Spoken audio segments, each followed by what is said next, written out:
Je suis content pour aujourd'hui, c'est le jour de Pentecôte. Et donc, on a les baptêmes, comme on a parlé tout à l'heure. Mais j'aimerais juste commencer avec un moment de prière. Je vais être un peu plus court que d'habitude, donc 1 heure, 2 heures, mais non, je rigole. On va commencer avec la prière. Et parler de la naissance de l'Église et la mission de l'Église. Donc, c'est des bonnes choses. Prions. Seigneur, nous te remercions pour aujourd'hui, pour ce moment que tu nous as donné ensemble, où on a chanté, mais pas à l'air, mais à toi, notre Dieu, qui a dit que Dieu, même si on ne te voit pas, tu es parmi nous. Quand il y a 2 ou 3 qui sont rassemblés en ton nom, tu es parmi eux. La Bible dit. Et alors, nous sommes ici avec la confiance que tu es parmi nous. Je prie, Seigneur, que tu sois glorifié en tout. Et merci pour le beau temps que tu nous as donné. Merci pour ce moment. Merci pour le repas après et tout ce que tu as pour vous, pour nous, pour nos familles, pour nos amis aussi. Oui, nous consacrons ce moment à toi. Au nom de Jésus. Amen. Amen. Bon, comme certains savent déjà, Sonia et moi, nous avons fait plusieurs voyages aux États-Unis ces derniers mois. Et une des choses les plus difficiles, c'est pas le voyage, c'est pas le vol, c'est pas le planning, tout ça, c'est le fait que nous avons laissé nos enfants ici en France.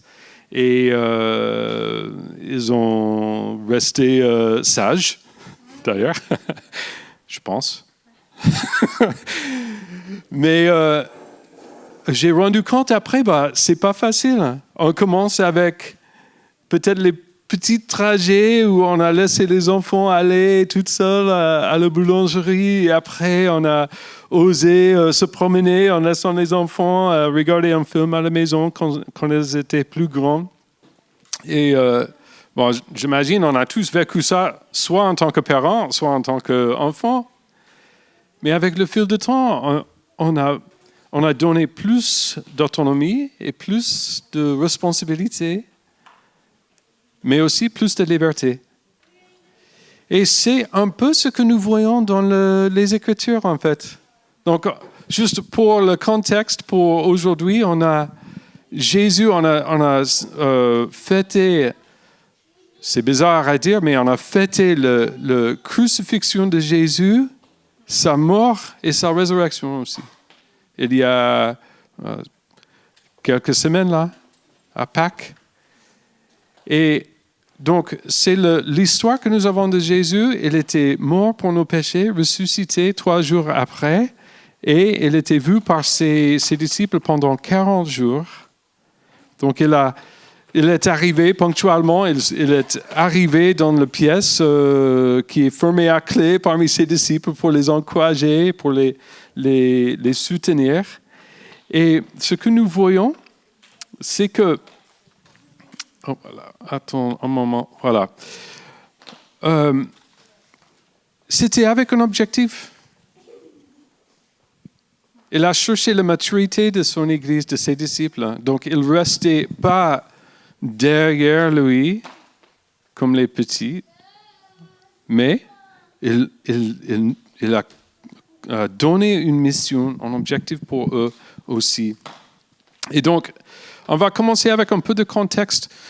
Si on lit les Écritures, on est dans Actes chapitre 1 où on parle de la naissance de l'Église.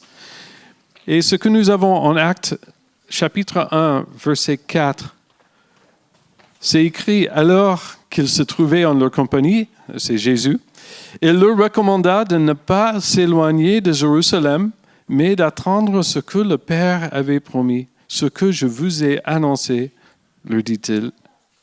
Car Jean a baptisé d'eau, mais vous, dans peu de jours, vous serez baptisés de Saint-Esprit. » Bon, qu'est-ce que ça veut dire, baptisé de Saint-Esprit?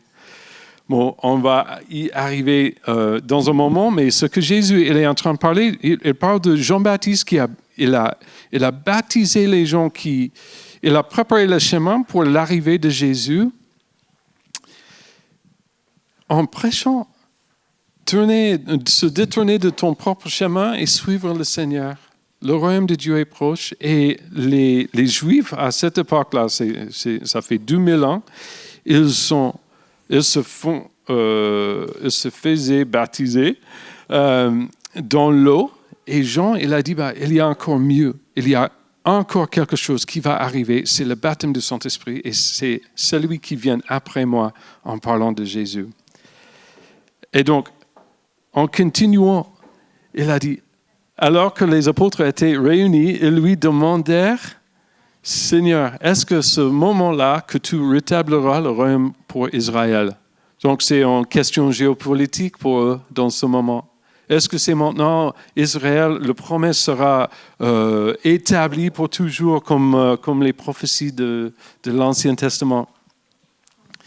Jésus, il leur répondit, ce n'est pas à vous de connaître les temps ou les moments que le Père a fixés de sa propre autorité. Donc, Jésus, il a dit, t'inquiétez pas, c'est pas à vous. Et après, mais vous recevrez une puissance lorsque le Saint-Esprit viendra sur vous, et vous serez mes témoins à Jérusalem, dans toute la Judée, dans la Samarie et jusqu'aux extrémités de la terre. Et donc, avec cette promesse de la puissance du Saint-Esprit, l'arrivée du Saint-Esprit, il a donné l'objectif aussi.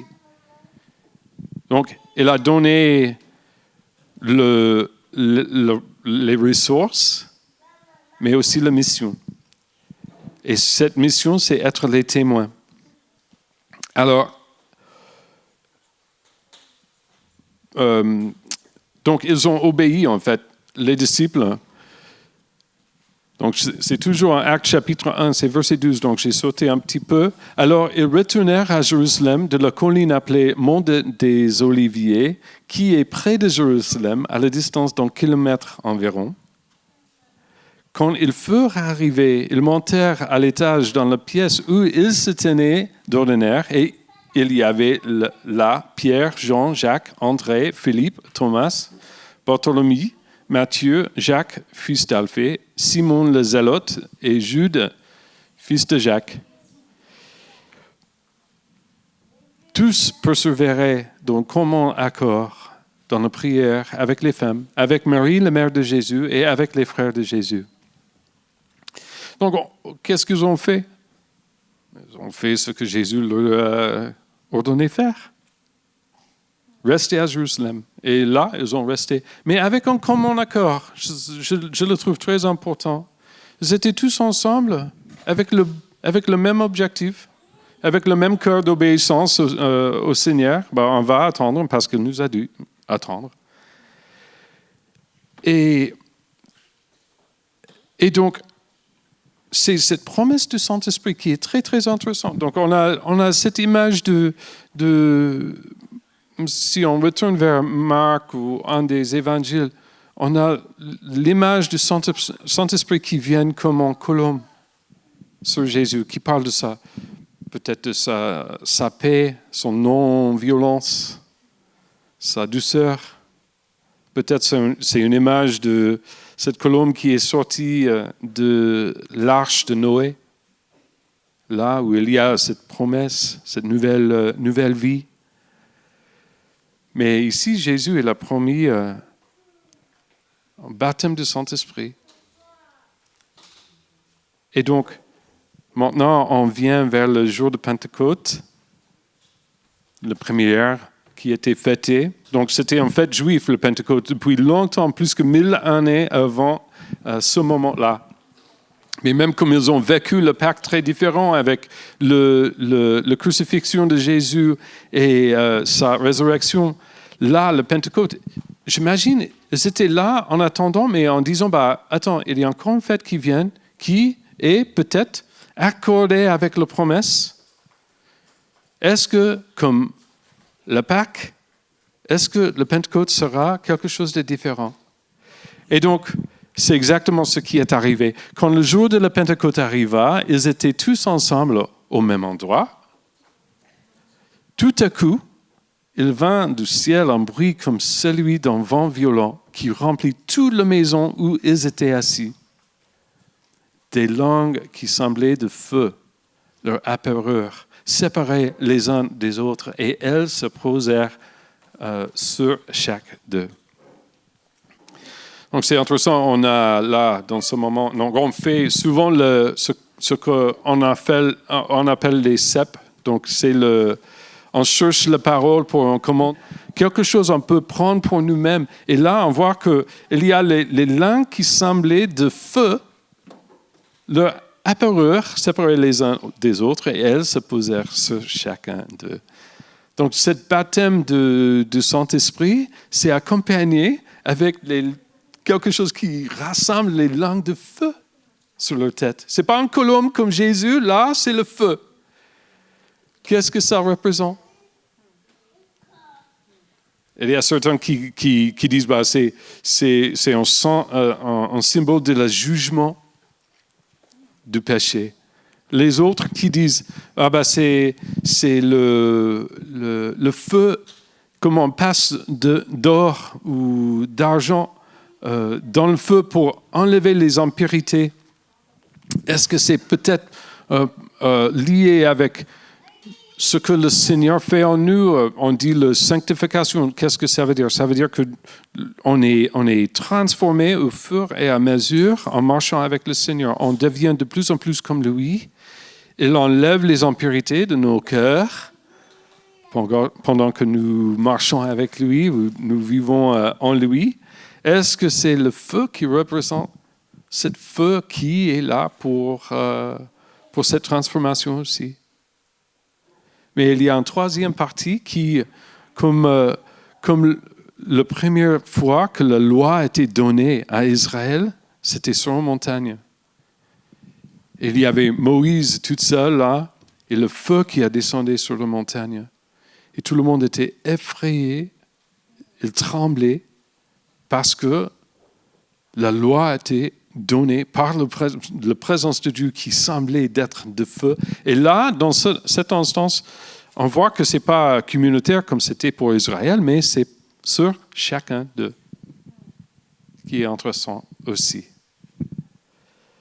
Donc, en continuant, ils furent tous remplis de Saint-Esprit et se mirent à parler en d'autres langues, comme l'Esprit leur donnait de s'exprimer.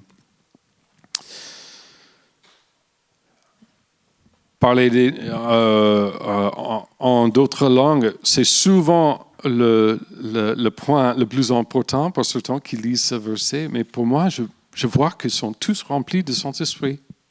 Les langues, tant mieux. Mais quel est le but? C'est un symbole externe de ce qu'ils ont reçu. Ils ont reçu cet esprit de Dieu en eux. Et donc, ils commencent à s'exprimer dans ce moment. Et on a un peu le contexte autour d'eux. Or, il y avait en séjour à Jérusalem des Juifs, hommes pieux, venus de toutes les nations qui sont sous le ciel. À ce bruit, ils accoururent en foule et ils furent stupéfiés parce que chacun les entendait parler dans sa propre langue. Ils étaient tous remplis d'étonnement et d'admiration et ils se disaient les uns aux autres, « Ces gens qui parlent ne sont-ils pas tous galiléens? Comment se fait-il donc que nous les entendions chacun dans notre propre langue, notre langue maternelle? » Et la liste de toutes les nations représentées là. Voilà. Donc, tout le monde autour, tous les dialectes et les autres langues aussi, crétois et arabes, nous les entendons parler dans notre langue des merveilles de Dieu. Bon, on va juste continuer la lecture parce que ça nous donne le contexte pour aujourd'hui en fait. Tous remplis d'étonnement et ne sachant que penser, ils se disaient les uns aux autres, « Qu'est-ce que cela veut dire ?»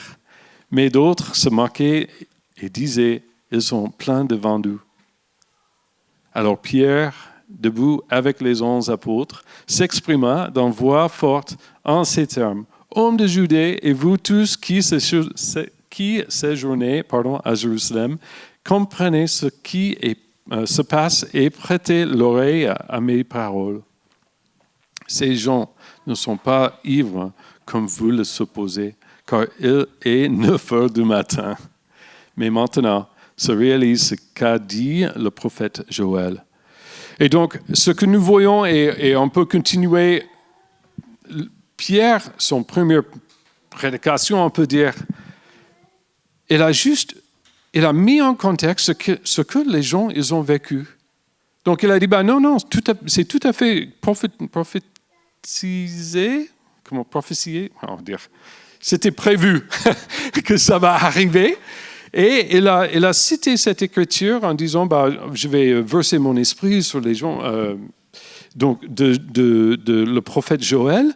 Et après, il a expliqué ce Jésus que vous avez crucifié. Il a cité Somme 16. Et donc, il donne le contexte biblique pour l'actualité. C'est énorme. Mais c'était simple. Pour eux, ils connaissaient les Écritures, l'Ancien Testament.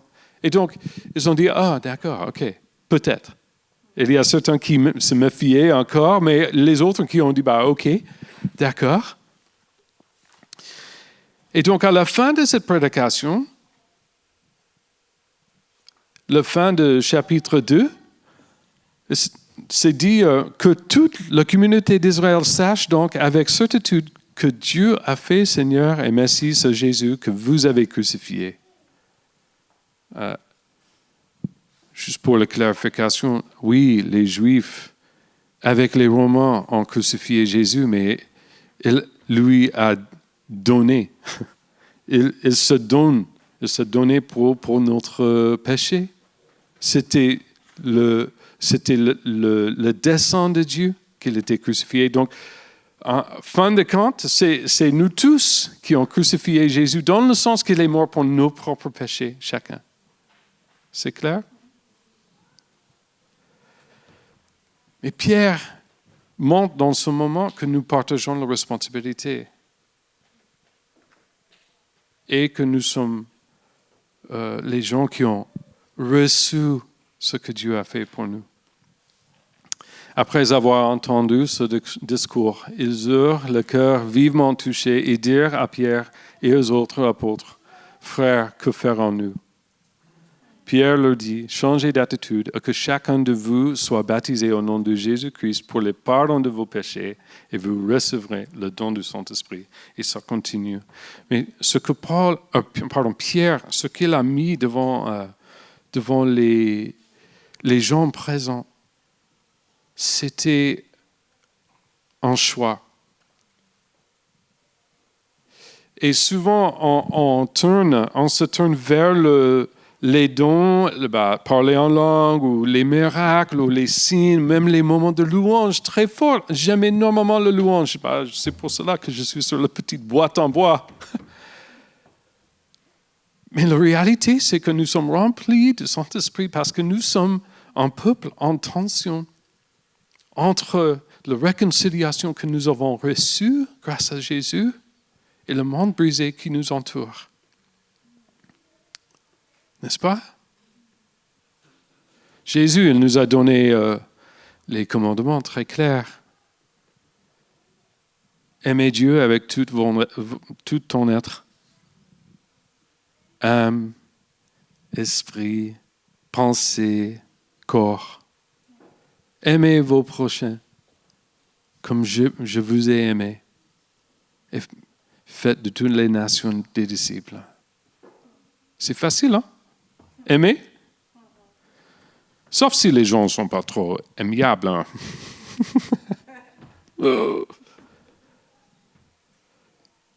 Mais pour illustrer ou mettre plus clair cette tension, on a une image, on appelle les 3 cercles. Et donc, ça commence avec... Je partage avec vous le bonne nouvelle, l'évangile. Voilà. Ce petit cercle qui ressemble à un grain de café représente le monde brisé. Et c'est évident, je pense, pour tout le monde qui regarde les actualités, qui a vécu le collège, ou peu importe. Le monde, il est brisé, c'est rempli avec la violence, l'égoïsme. Mais on voit les autres choses qui sont de beauté. Sourire dans un enfant, un bébé, l'innocence, la beauté dans la couche de soleil, les choses qui ne rentrent pas dans ce monde brisé. Donc on ne peut pas réconcilier les deux. Mais la Bible nous dit, Dieu il a créé toutes choses parfaites au début. Et il a eu une relation parfaite, sans mur, avec sa création, même avec les hommes, les femmes. Et les êtres humains, l'un à l'autre, ils étaient les mêmes. Pas d'égoïsme, ni mur entre eux. Ils étaient honnêtes, clairs, en paix. Et la Bible dit que les premiers humains, ils ont choisi leur propre volonté et sorti de ce monde que Dieu a créé et ils sont entrés dans ce monde brisé. La Bible dit que c'est leur volonté, c'est le péché, là. Très simple. Et on peut essayer de s'échapper de ce monde brisé par les moyens différents. Peut-être avec le succès, l'argent, célèbre, l'alcool, drogue. Mais chaque fois, on retombe à cause de la gravité du péché. Et on est attrapé dans ce monde brisé. Mais Dieu, dans sa miséricorde, nous a donné un issue de secours. Il a envoyé son Fils, Jésus, qui est mort sur la croix, crucifié, ressuscité le troisième jour.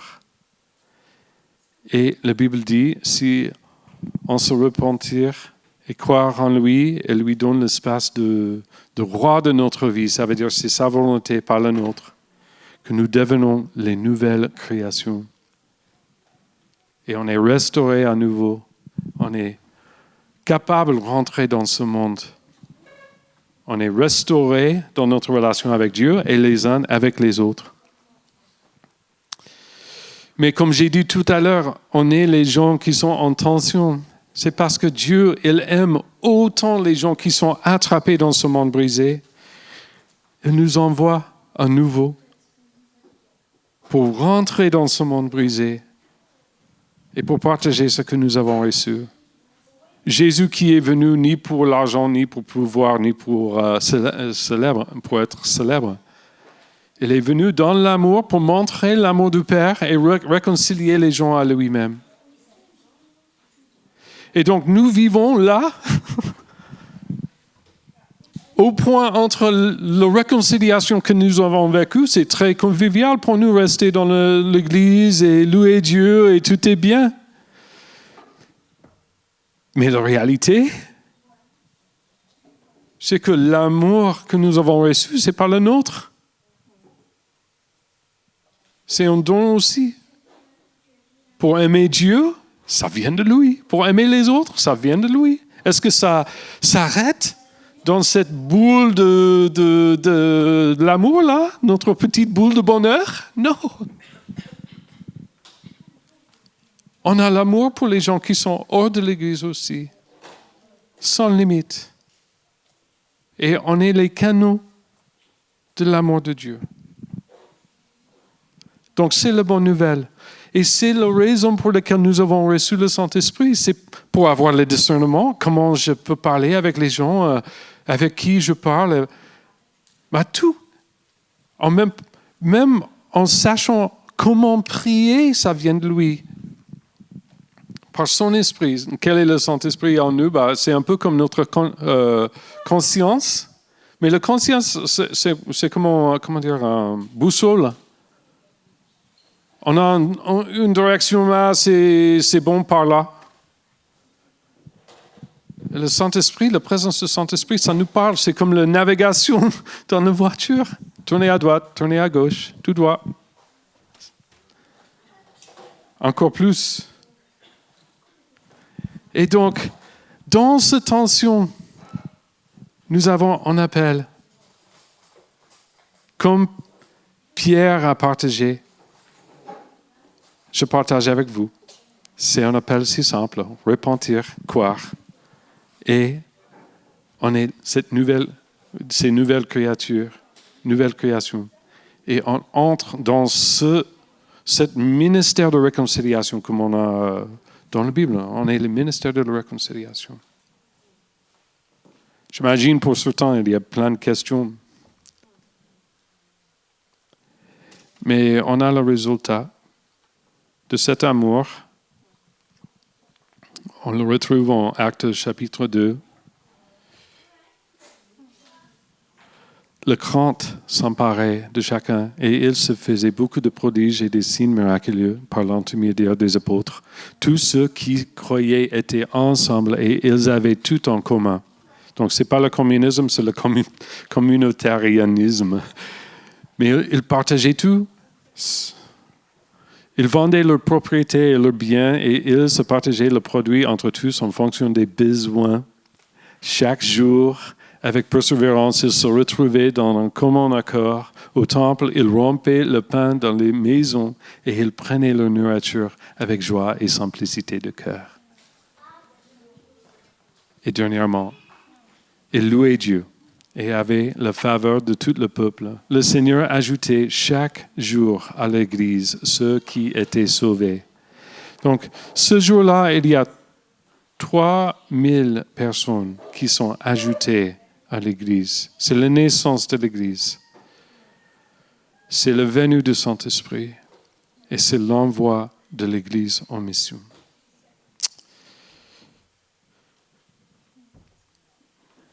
La Bible dit, c'est la prière de Jésus juste avant qu'il est allé à la croix. Il a dit, Père, je prie, je ne te demande pas de les retenir du monde, mais de les préserver du mal. Ils ne sont pas du monde, tout comme moi, je ne suis pas du monde.